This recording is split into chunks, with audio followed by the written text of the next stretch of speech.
What is going on, everybody? We're here today for the last time in the shop before we go to get the body that is going to go on the ranch truck.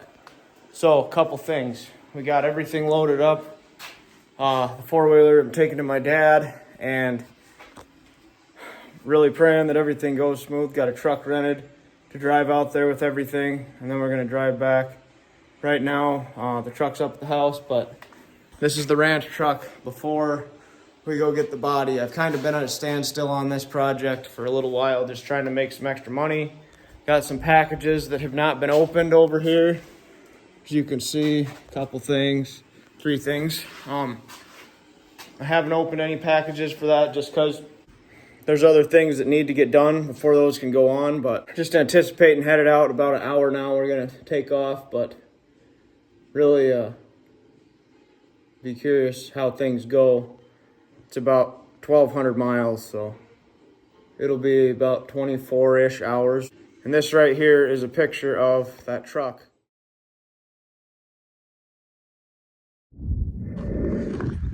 Well, here's the old Chevy all loaded up. All it's got to do is get us to Toma. So at that point, we'll get the rental truck all loaded up and hopefully have no issues. But nice Arctic Cat going to my dad. Got my toolbox and some tools and crap up there. Basically, the goal though is to leave tonight and get as far as we can without stopping, and maybe switch drivers. My mom and my daughter are going with, so that'll be a good time, and hopefully, Lord willing, we'll get there tomorrow night. So we'll see you on the road.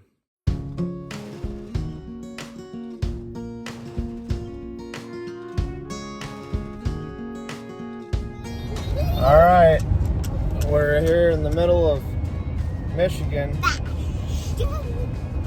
There's regular grandma there. How's it going, Mom? Oh, it's going great. We're not in Michigan, are we? We're in Minnesota. Yeah, we're in Minnesota. About 8 o'clock, making pretty good time. There's a crazy kid that's crazy. Four-wheelers in the back, riding pretty good. So, old regular grandma here, the old YouTube channel here, that's been going for a little while, projects and stuff. Now grandma's finding out for the first time, so featuring regular grandma right now. No.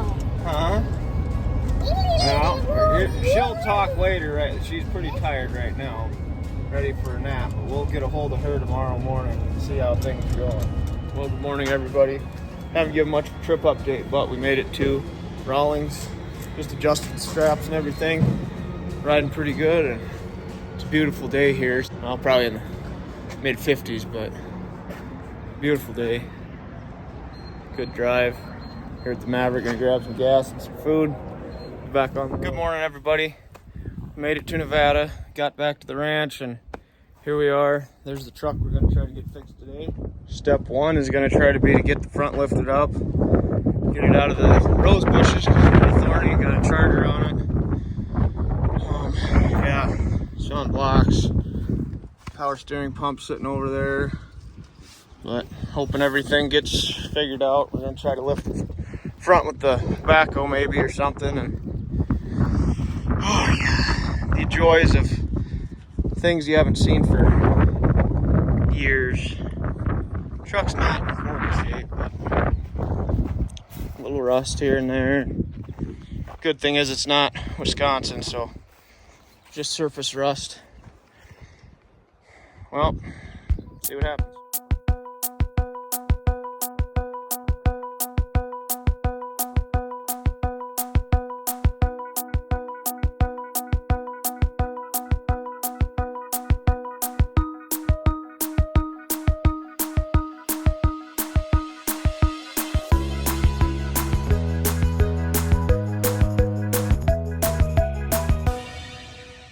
Well, we got the jump packs hooked up, so see if she'll start.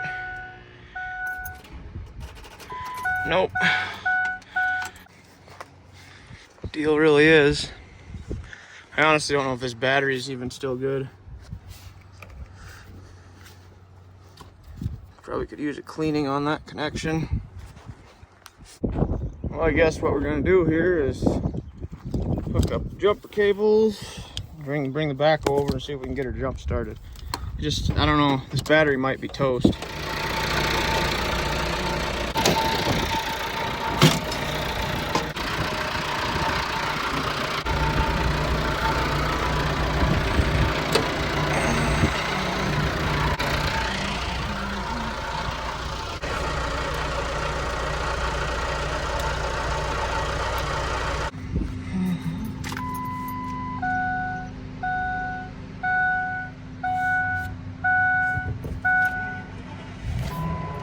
Look at that.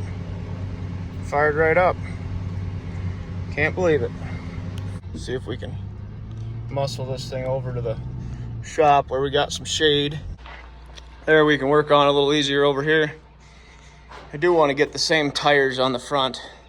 It's got 2 different tires on each side, but I'll deal with that in a bit. Let's check under the hood and see exactly what we're working with. Last I know, goes about right there, I believe. Well, we experienced our first casualty of the day. Must have got a little close with the backhoe, but yeah, probably not gonna stand very good.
Got her charging again here. See if we can get her to fire up.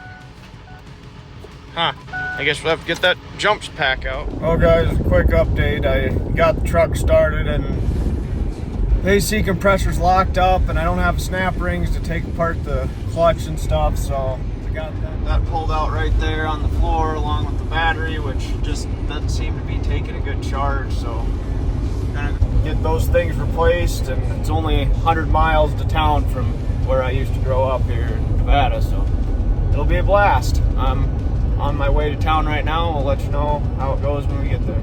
This basically sums up the West right here. Dry days, 120 miles to town, and dead straight roads. That's basically what it's all about. It is beautiful out here though. This is Duck Valley Indian Reservation. Just got some gas. Another thing about the West that I forgot about is the fact that it's open range. So you might be flying along at 80 miles an hour and one of these creatures decides, hey, I'm just gonna run right out in the road and get in the way. And yeah, that's the West. Almost always get some air off of this little hump right here. Oh man. And just like that, we've got over $500 worth of parts down here, and we're on our way back. Another 2-hour drive, so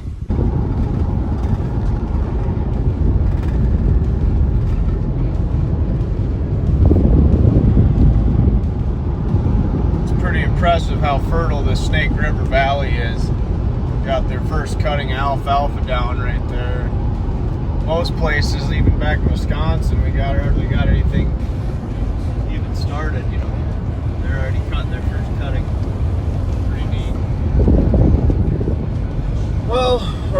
halfway back home, but I just had a few thoughts.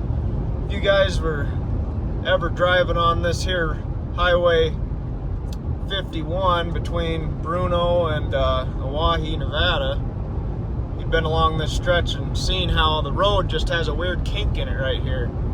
Almost like they just weren't going the right way and they decided to jump over there a little bit.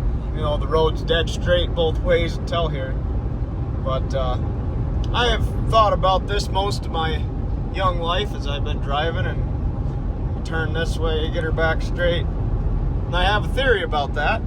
I think that there was one road crew working down here and there was one road crew working back there, and somebody said, hey, keep the right side of the road on such and such coordinates. We want the right side on that. So the crew working down here is like, all right, we got to stay right on there with our right side. The crew over there said the same thing. But as they were working along, the closer they got, they realized that, hey, the coordinates we're on are right, so what's the problem here? Our right side is on the right side. Well, ended up the left side needed to be on that coordinates from the other way, and the road got crooked, so they had to just do a weird jog to make it work. But kind of reminded me of a story of the Bible where in Genesis 11, the Tower of Babel, it's one of my daughter's favorites to read right now for whatever reason, her little story Bible, but just how they decided to start building that tower, and it wasn't necessarily wrong, but they didn't do it the way that it wasn't under God's direction. And they built it and they accomplished a lot, but they did it for themselves. They did it without God's leadership or guidance or direction, and he decided that he had to come down and confuse the language and make sure that people always knew they were going to trust him and look to him for direction. You know, we find that a lot throughout Scripture, where when people stopped seeking the Lord, that's when their life started going the wrong way. Just wondering if somebody else out there's ever been doing something and, you know, living their life in a way that wasn't necessarily wrong, but it wasn't under God's leadership. And I know I've been there several times, and, you know, even on this trip, it's just been pretty frustrating to deal with some of the things, and then having to go to town and get more parts and not have the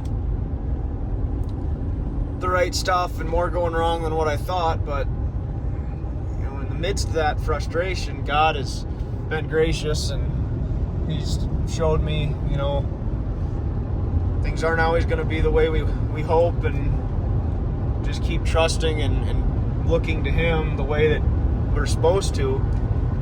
And even building a family or whatever else, building a business, all of those things, we can do them in a way that seems right, and maybe it is in a lot of ways.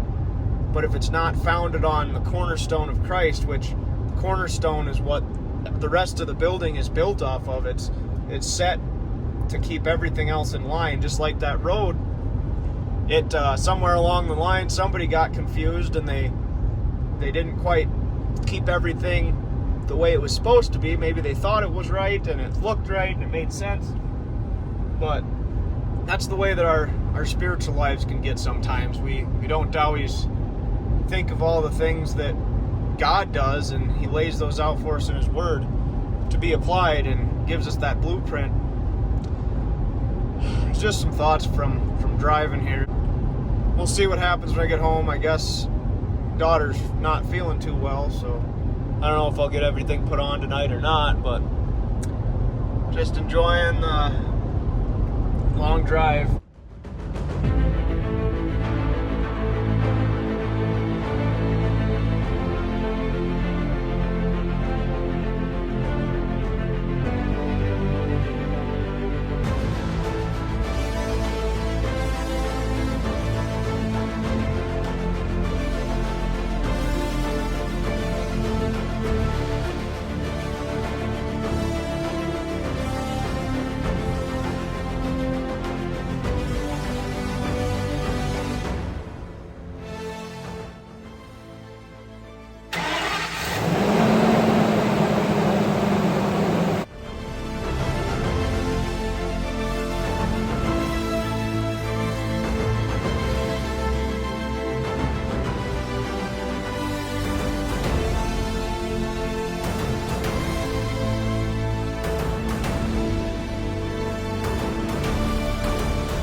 All right, guys, we got the shocks changed, got the oil changed.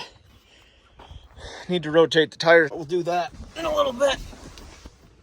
Just try her out. Oh.